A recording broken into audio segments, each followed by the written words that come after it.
So hello guys, welcome to our channel. তো আজকের এই ভিডিওতে আমরা কথা বলবো Mohun Bagan super giant versus south United football club Durand কাপের মোহনবাগানের দ্বিতীয় ম্যাচ। তো এই ম্যাচটা নিয়ে কথা বলবো, এই ম্যাচের ফ্রি লাইভ তোমরা কিভাবে দেখবে। এই ম্যাচে মোহনবাগানের কিন্তু বড় পরিবর্তন হয়ে গেল। প্লেইং ইলেভেনে কিন্তু বেশ কিছু পরিবর্তন আমরা দেখতে পারবো, কি কি পরিবর্তন হবে, কেমন হতে পারে লাইন আপ এই ম্যাচে। তো সেটা নিয়ে কথা বলবো, পাশাপাশি চেন্নাই এফসিকে নিয়ে কথা বলবো। আইএসএল বা ইন্ডিয়ান ফুটবলে ঘোর দুর্দিন কিন্তু চলে এসেছে, কেন এ কথা বলছি এই বিষয়টা নিয়েও কথা বলবো। পাশাপাশি মিগুয়েলের একটা দারুণ খবর তো রয়েছেই। তো ভিডিওটা ইন্টারেস্টিং হবে, শেষ পর্যন্ত দেখতে থাকো। আর আমাদের এই চ্যানেলে যারা প্রথমবার এসেছো তারা অবশ্যই সাবস্ক্রাইব করে পাশের বেল আইকনটিতে অল প্রেস করে দিও। তো চলো শুরু করা যাক। প্রথমেই আমরা কথা বলে নেব চেন্নাইন এফসিকে নিয়ে। তো চেন্নাইন এফসি কতজন বিদেশিকে সই করালো? অলরেডি দুজন বিদেশির অফিসিয়াল অ্যানাউন্সমেন্ট করে দিয়েছে চেন্নাইন এফসি। নিকোলাস স্টোজানোভিচ, যাকে জামশেদপুর এফসি থেকে সই করিয়েছে চেন্নাইন এফসি। পাশাপাশি নুনো রেইস, পর্তুগিজের এই সেন্টার ব্যাককেও কিন্তু সই করিয়েছে চেন্নাইন এফসি। আর এই দুটো সাইনিং কিন্তু অফিসিয়ালি অ্যানাউন্সমেন্ট করে দিয়েছে। তবে তার পাশাপাশি আরও তিনজন বিদেশির সঙ্গে কথাবার্তা চালাচ্ছে চেন্নাইন এফসি। আর এই ডিলগুলো ডান হয়ে যেতে পারে, সম্ভাবনা সেরকমই রয়েছে। প্রথমত যে প্লেয়ারটিকে তারা টার্গেটে রেখেছে এবং কথাবার্তা একরকম চলছে, সেটা হচ্ছে ইকার গোয়ারেটেক্সেনা। একসময় মুম্বাই সিটি এফসি, এফসি গোয়ার মতো ক্লাবে খেলেছে। স্প্যানিশ একজন লেফট উইঙ্গারের পাশাপাশি রাইট উইঙ্গার এবং সেন্টার ফরওয়ার্ড পজিশনে খেলতে পারে। বর্তমানে উইদাউট ক্লাবে রয়েছে। বর্তমান মার্কেট ভ্যালু 2.4 কোটি টাকা। আর চেন্নাইন এফসিতে খুব যদি সমস্যা না হয়, ইকার গোয়ারেটেক্সনার সইটা আমরা কমপ্লিট হয়ে যেতে দেখতে পারি। তো দুজন বিদেশি অলরেডি হয়ে গিয়েছে। 3 নম্বর বিদেশি হিসাবে ইকার গোয়ারেটেক্সেনা আসতে পারে। আর 4 নম্বর বিদেশি হিসাবে সল ক্রেসপো প্রায় ডান হয়ে গিয়েছে বলেই খবর রয়েছে।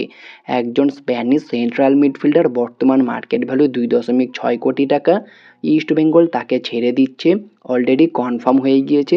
আর চেন্নাই তার সইটাও খুব দ্রুত অফিসিয়াল অ্যানাউন্সমেন্ট করতে চলেছে। পাশাপাশি আরও একজন নতুন বিদেশির সঙ্গে কথা বলছে চেন্নাই, যার নাম এডুয়ার্দো কাউ। বর্তমান মার্কেট ভ্যালু 40 লাখ টাকা। সব কিছু ঠিকঠাক থাকলে এই ডিলটাও ডান হয়ে যেতে পারে এবং খুব দ্রুত চেন্নাইন এফসি তাদের 5জন বিদেশির কনফার্মেশন দিয়ে দিতে পারে, এমনই কিন্তু সম্ভাবনা রয়েছে। তবে 6 নম্বর বিদেশিও কিন্তু সই করাতে পারে খুব দ্রুত চেন্নাইন এফসি। চেন্নাইন এফসি কিন্তু বলা বাহুল্য এই মরশুমে মোটামুটি খুব ভালোই দল গঠন করছে অন্যান্য দলের তুলনায়। এর পাশাপাশি যদি এফসি গোয়াকে নিয়ে কথা বলি, অবশেষে এফসি গোয়াও কিন্তু একটা সাইনিং অফিসিয়ালি কনফার্ম করে অফিসিয়াল অ্যানাউন্সমেন্ট করে দিল। সেটা ইসাক রালতে, একজন ভারতীয় লেফট উইঙ্গারের পাশাপাশি রাইট উইঙ্গার, লেফট মিডফিল্ডার পজিশনে খেলতে পারে ইসাক রালতে। লাস্ট ইয়ার ওড়িশা এফসিতে খেলছিলেন আর সেখান থেকেই তার ডিলটা ডান করে নিল এফসি গোয়া। এরপরে যদি আমরা কথা বলি আইএসএলে বা ইন্ডিয়ান ফুটবলে কেন দুর্দিন আসতে চলেছে, তো তোমরা দেখো লাস্ট 2 বছরে আইএসএলের মান অনেকটা কমে গিয়েছে, বিশেষ করে রিলায়েন্স চলে যাওয়ার পরে। এবং তারপরেই লাস্ট ইয়ার আমরা দেখলাম মুম্বাই সিটি এফসি থেকে সিটি ফুটবল গ্রুপও কিন্তু ছেড়ে চলে গিয়েছে, যেটা কিন্তু খুবই বড় একটা ধাক্কা। আর এই মরশুমে তো টাটাও চলে যাচ্ছে। এক প্রকার তারা অফিসিয়ালি অ্যানাউন্সমেন্টও করে দিয়েছে যে জামশেদপুর আর আইএসএল খেলবে না। তো খুবই খারাপ লাগছে এই বিষয়গুলো দেখে, একে একে বড় বড় ইনভেস্টররা কিন্তু চলে যাচ্ছে। তবে হ্যাঁ, আরও একটা বলতে ভুলে গেলাম, ইমামি ইস্ট বেঙ্গল ছিল লাস্ট ইয়ার ইমামি, কিন্তু সেই ইমামিও চলে গিয়েছে। তো বলা বাহুল্য ভারতীয় ফুটবলে কিন্তু দুর্দিন আসছে।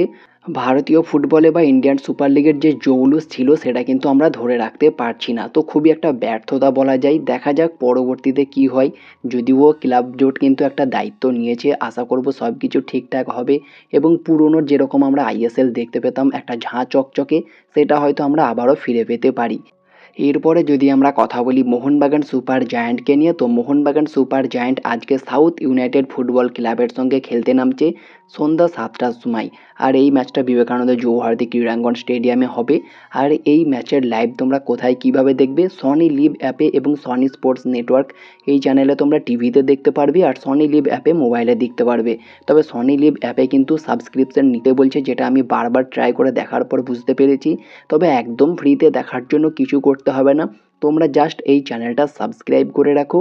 ম্যাচের কিছুক্ষণ আগেই তোমরা একদম ফ্রি লাইভ লিঙ্ক পেয়ে যাবে, যেখানে তোমরা একদম বিনামূল্যে দেখতে পারবে। তো অবশ্যই চ্যানেলটা তোমরা সাবস্ক্রাইব করে রাখো, একদম মিস করো না।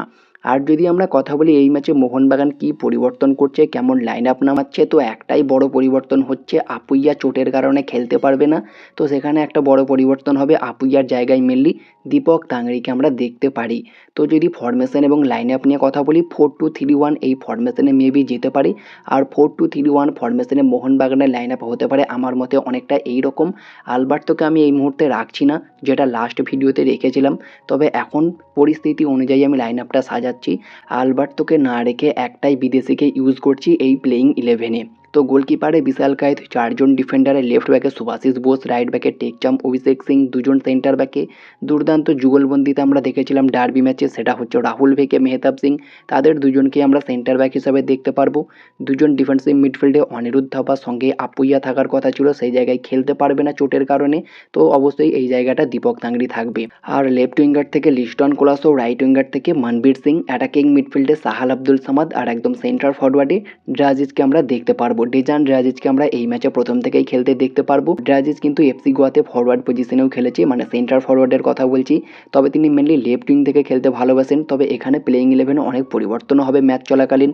মানবীরকে কখন আমরা ফরওয়ার্ডে খেলতে দেখতে পারবো, লিস্টনকে রাইট উইংয়ে দেখতে পারবো, ড্রাজিজকে আমরা লেফট উইংয়ে দেখতে পারবো। তো এরকম পরিবর্তন ম্যাচের মধ্যে হতেই থাকবে। মেনলি গোল চাই এই ম্যাচটাতে, যেমনটা প্যানাগোয়েটিস ডিলিম পেরিস চাইছে। বাকি দেখা যাক কি হয় এই ম্যাচটাতে। তোমাদের কি মনে হয় এই ম্যাচটা কোন টিম জিততে পারে, অবশ্যই কমেন্টে জানিও। এরপরে যদি আমরা মিগুয়েলের খবরটা নিয়ে কথা বলি, তো মিগুয়েলের গতকালকেই আসার কথা ছিল, তবে বিমান বিভ্রাটের কারণে তিনি আসতে পারেনি। আর আজকে যে খবরটা বেরিয়ে আসছে 5 আগস্ট অর্থাৎ মঙ্গলবার ভোর রাতে তিনি কিন্তু কলকাতায় পা রাখছেন 2:30-এ। এমনই খবর কিন্তু প্রায় চূড়ান্ত হয়ে গিয়েছে। বিশেষ কিছু সোর্সও কিন্তু কনফার্ম করে দিয়েছে। তো মিগুয়েল ফিগুয়েরা অবশেষে চলে আসছেন। বাকি এই ভিডিওতে এই সমস্ত আপডেটগুলোই তোমাদেরকে জানানোর ছিল, জানিয়ে দিলাম। তো অবশ্যই চ্যানেলটিকে সাবস্ক্রাইব করে রেখো ফ্রি লাইভ লিঙ্ক পাওয়ার জন্য। তো দেখা হচ্ছে নেক্সট কোনো ভিডিওতে। Bye bye, have a good day.